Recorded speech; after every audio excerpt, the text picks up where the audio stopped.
pinche letrudo, nada más que no te atrevas a agarrar al Señor de los Cielos, Aurelio, porque te la vas a pelar. O sea, de pronto me llegaban amenazas, pero nosotros no sabíamos el impacto que iba a tener porque prácticamente estábamos a una semana de terminar cuando empezó al aire. Ok, o sea, no sabías cómo iba a reaccionar el público.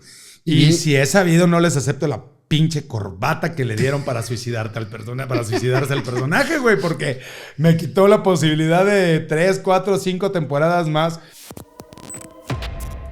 Va a vernos también Ana Celia, Fernanda y a mí, y nos llama al casting del Señor de los Cielos de la primera temporada, de un proyecto que tenían con Telemundo, para ver qué tal les iba con ese proyecto, y me quedo con el Letrudo. El Letrudo sí tiene un impacto fuerte. Sí, el rollo fue que nosotros no sabíamos qué tanto iba a pegar. ¿Cuánto tiempo fue el proceso del casting? ¿O cómo fue el proceso del casting? El proceso del casting, la verdad, nos mandaron un monólogo, una escena, nos citaron una mañana y al día 1 o 2 días después a mí me dijeron, te quedaste con el Letrudo, te quedaste con el personaje. Con Walter Doehner, uno de los directores, y pues muy pronto fue de que yo soy siempre de traer bigotito, traer barba, traer candado, oye, es militar y necesitamos que te cortes el pelo así tipo militar y necesitamos verte sin pelos en la cara, a ver si quedas. El personaje es Jiménez Arroyo, que está basado en Gutiérrez Rebollo. Hay un referente de la realidad. Toda la primera temporada es mucho más apegada a lo que siguen haciendo las temporadas posteriores en relación a ese personaje. Pero nosotros no sabíamos el impacto que iba a tener porque prácticamente estábamos a una semana de terminar cuando empezó al aire. Ok, o sea, no sabías cómo iba a reaccionar el público. Y si he sabido, no les acepto la pinche corbata que le dieron para suicidarse al personaje, güey, porque me quitó la posibilidad de 3, 4, 5 temporadas más, que hubiera sido muy conveniente para mi economía, güey. Ahora, ¿tú qué pensabas de ese tipo de series? La verdad no había tanto, en ese momento no había tantos referentes. Había estado por ahí con un gran impacto el Cártel de los Sapos, pero en México no había una que hubiera tenido ese alcance.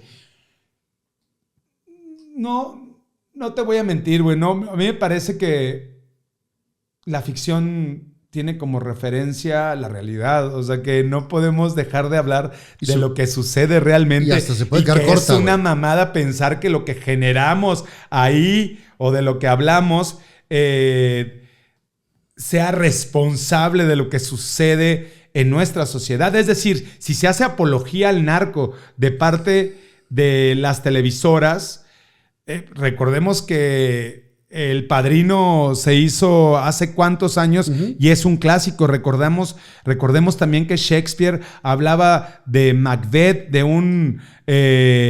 alguien que llegó a ser rey a través de un asesinato a otro rey, pues. Es decir, el drama siempre ha hablado de las grandes pasiones humanas y los referentes solo pueden venir de la realidad. Pensar que estamos generando la violencia. No.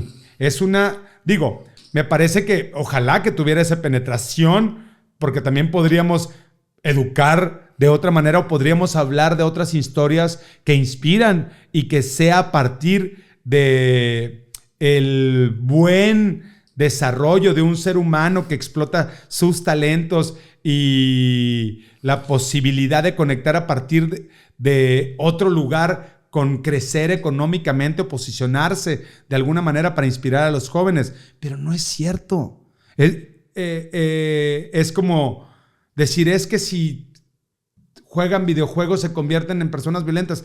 La violencia la contenemos como seres humanos. La violencia, pero la contenemos como seres humanos, y creo que si bien nos toca desde el arte hacer una aportación en función de ampliar la conciencia y comprender la esencia del ser humano desde otro ángulo. Pero si tú ves Breaking Bad, hay un güey que está partiéndose la madre porque cree que va a morir de cáncer y tiene que hacer subsistir a su familia y no se pregunta cómo va a tener suficiente dinero para dejarlos bien posicionados. Es un cuestionamiento y un debate ético el que le sucede al personaje. Entonces depende desde dónde lo cuentas.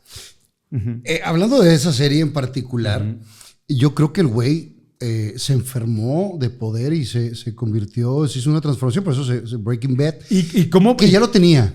Ajá. Yo creo que nada más era explotarlo. ¿Y cómo crees además que vas a conectar con ese personaje y que vas a encontrar puntos de identidad y qué puedes aprender? No te va a inspirar eso necesariamente a tener un laboratorio de metanfetamina, güey. O sea, creo que la narrativa, pues, está demasiado descompuesta. Me parece que sí tenemos una responsabilidad social, Fer, pero... ¿Pero tú crees que la televisión es para educar? Me parece que la televisión es para entretener. Me parece que si podemos, a través del entretenimiento, de alguna manera tomar esa responsabilidad y diseñar una fuerza mentora en el público, claro que nos da una gran oportunidad y llegamos a mucha más gente. Pero en eso hay variedad. No todos. Si toda tu producción va a tratar de tener, digamos, ese objetivo o esa misión educadora, posiblemente los ratings se vayan a la carajo, basura. Claro. Ahora mismo hay una serie de HBO que se llama Euphoria, donde los protagonistas adolescentes se drogan, se meten coca, fuman marihuana, se meten todo menos los dedos. se meten heroína, güey. Y aún así sigues viéndolos como los protagonistas con todos sus defectos, con sus fallas, con sus problemas. Como la vida real. Y logras identificarte.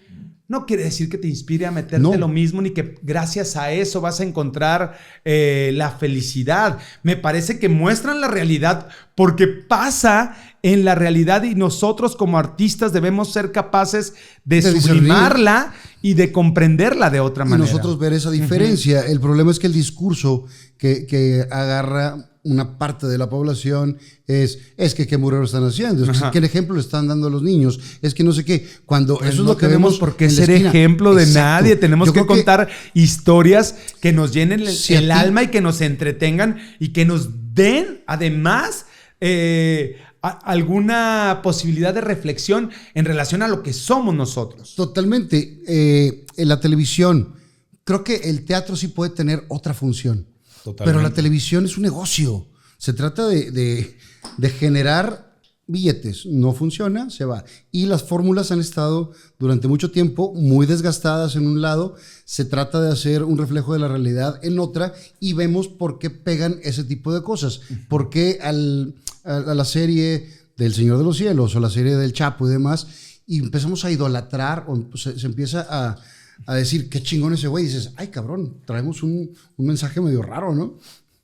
Yo creo que no podemos responsabilizar a la ficción de lo que sucede en la realidad. Y la realidad está más cabrona. Yo creo que nos sorprenderíamos de que nos quedamos cortos en las historias que presentamos lejos, de lo que es la realidad y me parece que parte de presentar esa realidad es un acierto y por eso estas historias tienen un gran impacto y un gran alcance.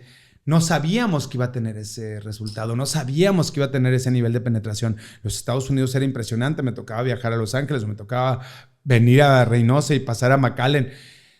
La gente en el mall no me dejaba caminar y yo era un personaje antagónico, bueno, obviamente lo que me llegaba en redes sociales de pronto era pinche letrudo, nada más que no te atrevas a agarrar al Señor de los Cielos, Aurelio, porque te la vas a pelar. O sea, de pronto me llegaban amenazas, gente que no quería. Y obviamente mi personaje no era el bueno, era un personaje que de alguna manera había tenido una relación. Del malo.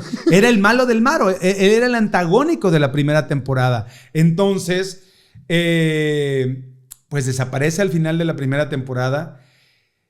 y el impacto que tiene me deja pues un gran sabor de boca, porque esta parte de popularidad, quien te diga que a mí no me interesa, pues es mentira. A todos nos gusta, nos soba el ego. Claro. Pues pudieron ver mi trabajo y pudieron ver otra faceta de mi trabajo, algo que quizás pensaron que no podría hacer y que podía tener un rol, además, fundamental dentro de una serie, y responder pues con trabajo, porque no hay otra cosa que trabajo ahí, y con honestidad o con una buena interpretación a una historia que era fuerte y que además podía tener continuidad. Ya después Ana Celia me decía, chinga, ¿por qué lo matamos? ¿Por qué lo matamos? Y el pedo fue de, no mames, pero ya reviví a Fernanda, güey, no te vamos a revivir a ti también.